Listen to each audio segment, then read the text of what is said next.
name is Patrice Roach with Chatting with Patrice, and we're here at the beautiful Mater's greenhouse.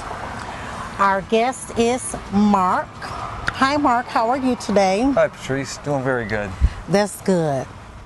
How do you keep all of this together, and how did all this come about? Well, number one, I got a great crew, a lot of good help.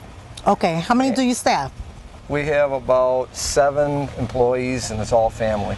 Wow, that's awesome. Yeah. That's awesome. Okay. Yep. How long have you been in business? 21 years at this location. 21 years at Yep. this location? Wow, that's a long time. It So is. were you somewhere else before, or you've always just been here? Just been here. Okay, always just been here. Okay, okay. So what's the most popular flower that you would say? I would have to say that's the super petunia, the petunia. It's, you know, very fragrant, it's very showy, it's just a beautiful, eye-catching petunia. So I would have to say the super petunia. The super petunia. Yeah. Oh, okay. I was noticing that you have a sign here, and it's talking about a disease called impatiens downy mildew. Now, can you explain that to us? Yeah, it came about a couple years ago. I guess it came over from England or whatever, and now the impatiens are infected with it, so we recommend not buying the impatiens. This year? Well, last year, this year, it's a spore that's in the air and then it gets in the ground, and it sticks around for at least 3 years. They haven't found any cure yet. Oh, okay. So basically, you know, it's got to run its course, and then, you know, or they'll find some kind of cure for it. And right now, they don't really have anything, so we've been recommending to stay away from the impatiens. Okay, so what other flower would you recommend, since the impatient is not doing very well right now? You have the Tyrinia, and you have the begonias, the coleus. There's quite a few different things that you can use instead, you know, so. Oh, okay. Okay, great. Now, my 3 flowers are the daisy, the calla lily, and the sunflower. Can you give me a little description on how those 3 flowers are supposed to be maintained? Well, the calla lily, that's a bulb, a root, and basically it's a perennial. It'll come every year. Exactly. But you're supposed to dig it out and put that in a bag, put it in your garage or whatever, store it over or whatever. Okay.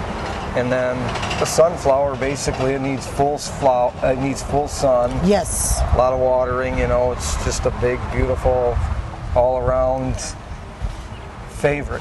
Yes, it is. Been around for a long time. Yes, it is. I love to see them. Yes, I love to see them blowing the way that they just amazingly. The stem is so tall, and they just blow. They just blow. It looks like they're gonna fall down, but they never do. Right. So, can you show us a few flowers? Sure, I'd love to. These are amazingly beautiful. These are beautiful. I noticed that they have maybe 5 or 6 different flowers in here. Okay, and who makes these? These are combo planters, and my wife usually designs these, or my sister. We have a lot of different types, a lot of different varieties or whatever. Yeah, they're a nice combination. People take those, you know, we give a lot of those to people, graduation parties, they decorate around in their yard, and okay. Just nice decorations around the front yard, around your entrance door or anything like that. We do get a lot of people too that come in when they're selling their house, they want to decorate, they grab a few of these containers and they put them out front. Okay. Just to spruce up their house, give it a little color or whatever. Okay. I can imagine, I bet they would really look nice on a deck. Yes. This one here, that's more of a deck planter. More of a deck, Yep. okay. Yep, we have a lot of different styles. Yes. Okay, and what about this one right here? Did your wife make this one as well? She did. She also, yes, she did. Yep.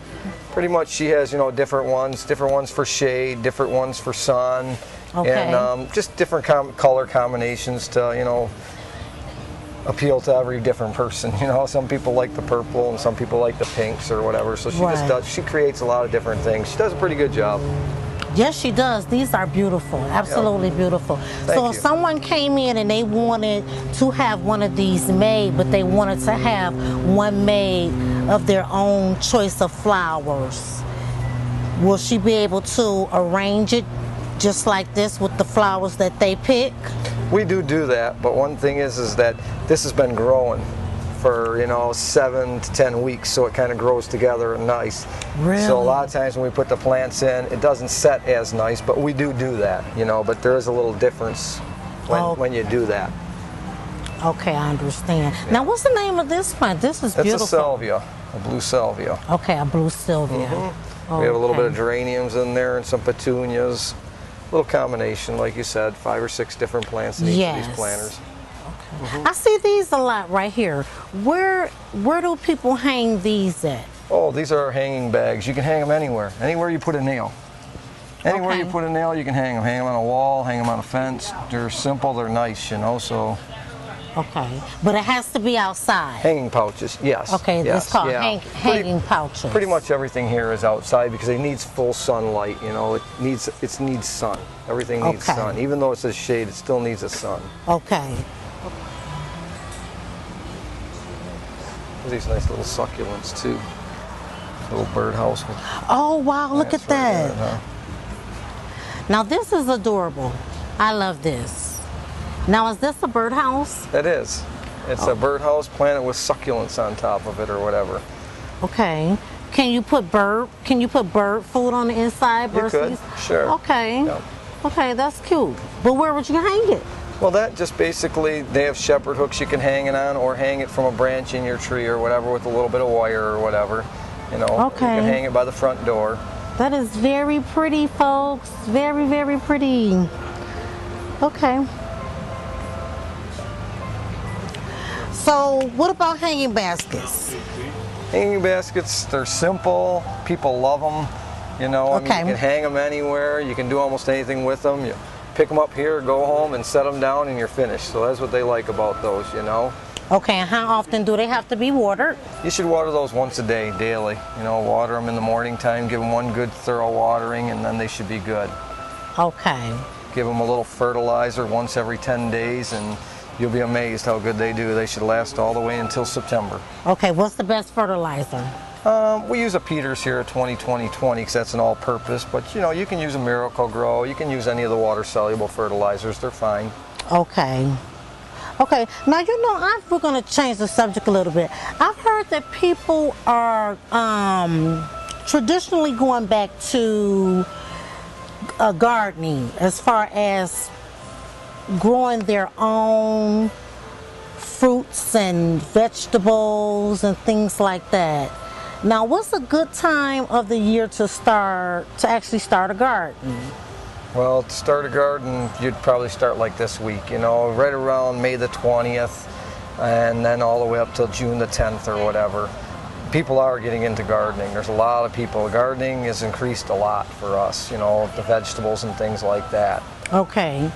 Yes, I did read that somewhere. Yeah, it's becoming more and more popular. Okay, now with gardening, when I was a child, me and my siblings, we had a garden, and I just thought it was so cool that you could be able to retreat to your garden outside and retrieve fresh vegetables or fruit or whatever in the process of preparing a meal. So my thing is, how do you know when, like tomatoes, I love green tomatoes. So they turn green first, as we know, and then how do you know when they are completely ripe to eat? Basic by the looks, and maybe squeeze it a little bit or whatever, but basically you wait till they're vine ripe red, pretty much. That's the way that people like them or whatever, and that'll tell you that they're ready. Oh, okay. Yep. Okay, great. And what else? Can you name a couple other things that people may grow in a garden that's good to grow in a garden? Yeah, probably the most popular. You got the tomatoes and the peppers. There's so many varieties of peppers now. Then the cucumbers and the green beans. There's probably 4 or 5 that are real popular, and then some of the herbs like basil or whatever. But there's many things, many different things. Beets, carrots, peas. zucchini. Wow. You know, we could just go on and on. There's watermelons, cantaloupes, eggplant.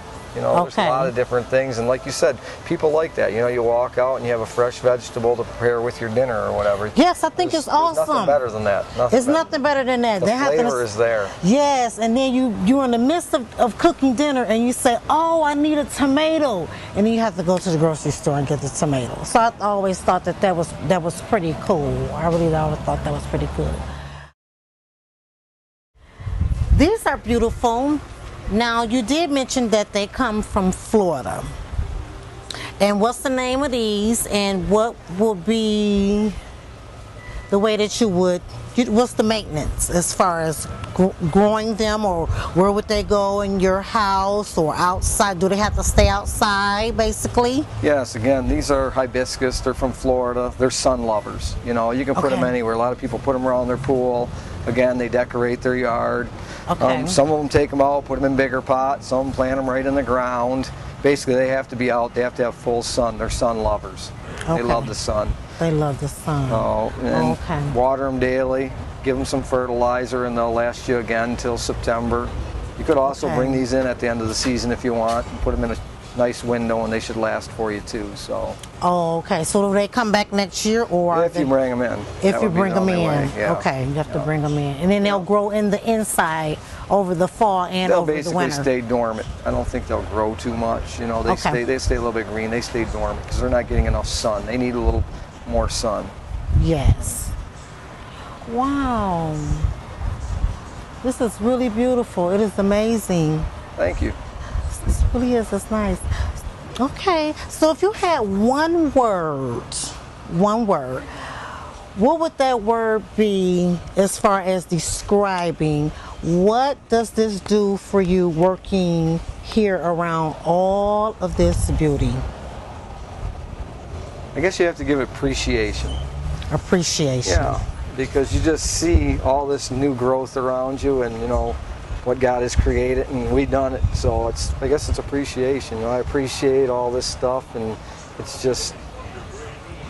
it's undescribable, I guess. You know, I mean. I bet it is. I bet it is. I'm just excited about being here, just being around all this beauty. Yeah. Okay, well, we'd like to thank you so much, Mark. I love having you here, and thank you very much, Patrice. You are so welcome. Have a nice day, guys, and thanks for watching the show. Bye-bye, everybody.